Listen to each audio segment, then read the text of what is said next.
Hey guys, welcome back to Mobile Ministries. I'm Jen. Today's message is going to be a little more heavy or serious, but it's important. Why do bad things happen to good people? I wish I had a solid biblical answer for that, but I don't. I can tell you from what I've read in Scripture and my personal experiences that we can't have joy if we never understand sorrow. We can't have peace if we don't understand chaos. We can't have pure love if we don't understand anger and hate. It is a really hard place to be in when you're in circumstances that are difficult. Maybe you've lost someone. Maybe you are going through an addiction. Maybe you are coming out of an addiction and are beginning your recovery. Maybe, like me, you end up with an illness or a serious injury. I personally got breast cancer. I had to have a double mastectomy. And this absolutely devastated me. I wasn't sure how I was going to make it through. I wasn't sure if I was going to make it through. God is very, very good that they were able to get all of the cancer. And today I am cancer free. But it took 2 years of many surgeries, a lot of time in recovery, a lot of pain, anxiety, fear that I had to fight through on a day-to-day, sometimes almost a minute-to-minute basis. The depression was deep. The fear was strong. The anger.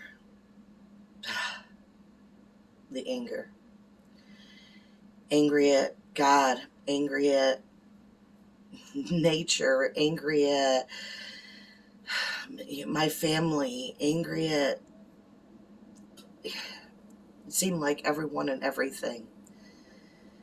Because when you're in that position of pain, of agony, of despair, it is so hard to see anything good.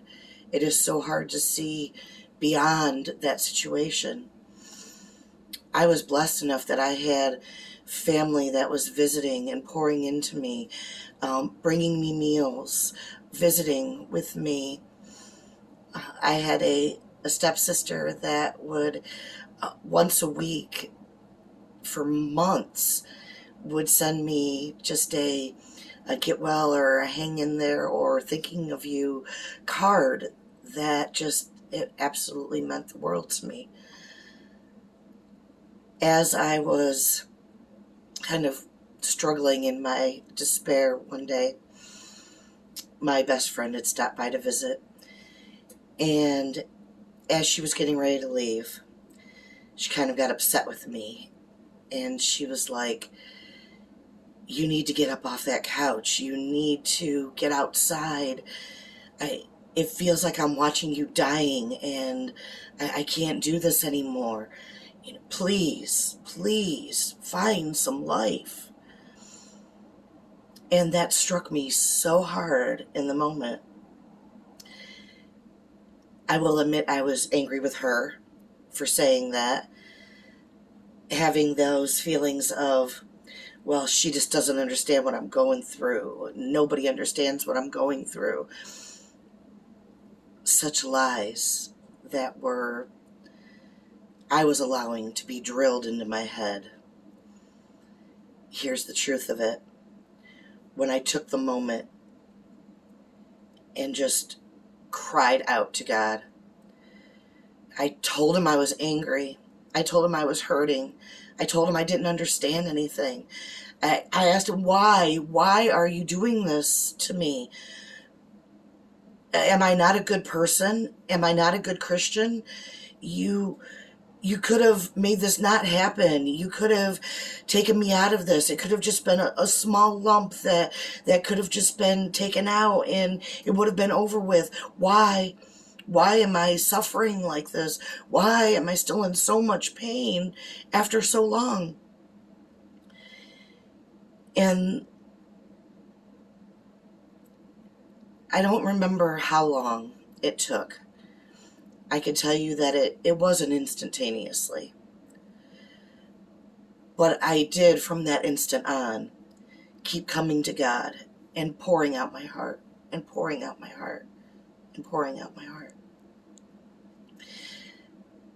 And suddenly I started to feel him there with me.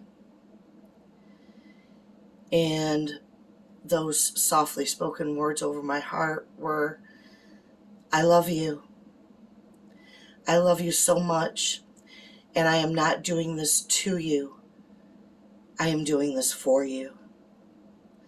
Yes, I could have kept this from happening. But I need you to go through this because it's part of the plan.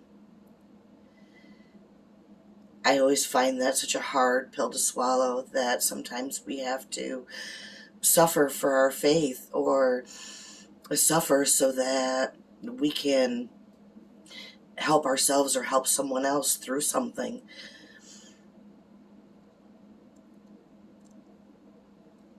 I found out that there was a group through my surgeon, and there were others in this group that were going through what I had gone through. There were people in this group who were in the middle of going through what I was going through. And there was people that have come out on the other end that had positive and encouraging words for me, hugs, love, support. And all of a sudden, I didn't feel so alone. When I started talking to others about what I was going through, I found out that it helped them to realize that they are not alone, that they had support and encouragement as well. And I will admit that it was hard in the moment when I was really struggling to try to be a support to other people. But that's where I finally let people in to help support and encourage me. And the anger started to fade.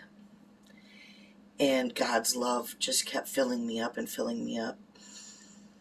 I decided that I was going to stop looking at death and realize that I'm alive and I was going to live through this, that I was going to recover.